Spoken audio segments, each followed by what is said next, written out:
1982, the U.S. Marine Corps discovered dangerous chemicals known as volatile organic compounds, or VOCs, in the drinking water at Camp Lejeune Base in North Carolina. However, the contamination actually began in 1953 and continued to expose base workers, service members, and their families until 1987, according to the Agency for Toxic Substances and Disease Registry, the ATS-DR. Though most of the contaminated wells were removed from service by February of 1985.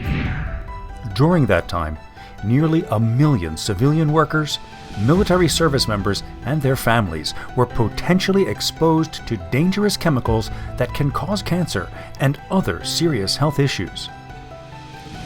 The toxic VOCs found in the drinking water included many compounds such as benzene, which is used to make other chemicals that compose plastics, resins, and nylon and synthetic fibers. Tetrachloroethylene, also known as perchloroethylene or PCE. This is used for dry cleaning and metal degreasing. Trichloroethylene or TCE. That is a solvent used to clean metal parts. And vinyl chloride or VC. Over time, TCE and PCE in groundwater degrade to become VC. Benzene, TCE, and VC are all classified as cancer-causing chemicals, while PCE is classified as probably carcinogenic. Exposure to these chemicals can also increase the risk of birth defects and other health problems. So who can file a Camp Lejeune toxic water lawsuit? Well, you may be eligible to file a Camp Lejeune lawsuit if you or your loved one was exposed to contaminated drinking water for at least 30 days between August 1st, 1952 and December 31st, 1987, and suffered cancer or other health issues related to water contamination at Camp Lejeune. If so, you should contact us right away. Camp Lejeune represents the worst contamination of a public water system in American history. Marines, their families, and people who worked at Camp Lejeune drank and bathed in water contaminated with more than 70 chemicals and toxins at levels 240 to 3,400 times permitted by safety standards. Now, this toxic water did not just create a theoretical risk of harm. Scientific and medical evidence has shown, undeniably, that exposure to this contaminated water while living or working at Camp Lejeune caused thousands to develop cancer, birth defects, and other conditions. Sadly, the law in North Carolina had blocked these Camp Lejeune victims from bringing cancer lawsuits and other claims against the government.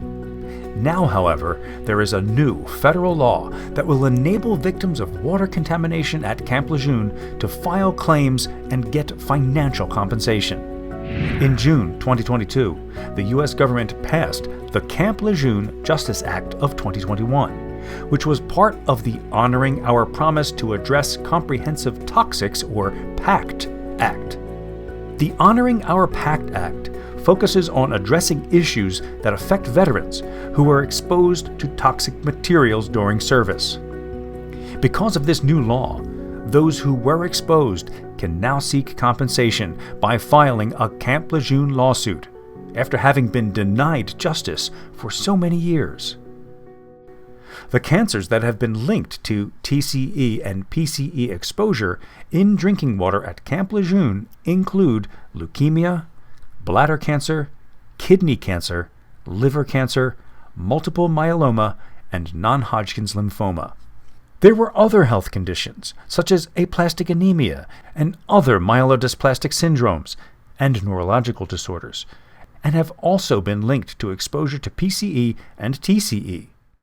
Some of the other injuries can include ALS, which is Lou Gehrig's disease, birth defects and injuries to infants, brain damage, cardiac defects, fatty liver disease, hepatic steatosis, infertility, miscarriage, some neurobehavioral effects, Parkinson's disease, plastic anemia and other bone marrow conditions, renal toxicity, and scleroderma.